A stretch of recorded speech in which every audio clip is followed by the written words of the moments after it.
এগিয়ে আসে নাই। তখন একজন আইনজীবী হিসাবে আমি মনে করেছি যে একজন আসামির ডিফেন্স নেওয়া এবং তার পক্ষে আইনি লড়াই করা এবং একজন আইনজীবীর নৈতিক দায়িত্ব কর্তব্য এবং বাংলাদেশের সংবিধানে প্রতিটা নাগরিকই আইনি অধিকার পাওয়ার তার হিউম্যান রাইটস।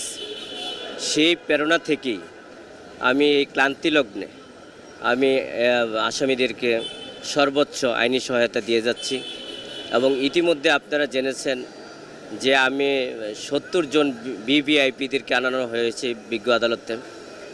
আমি প্রায় ৬০ জনের আমি আইনজীবী হিসাবে নিয়োগপ্রাপ্ত হই এবং আইনি সহায়তা দিয়ে যাচ্ছি এবং আমি মনে করেছি যে তাদের আইনি সহায়তা দেওয়া সাংবিধানিক যে অধিকার রয়েছে এবং সাংবিধানিকভাবে তাদের যে আইনি সহায়তা পাওয়ার যে নিশ্চয়তা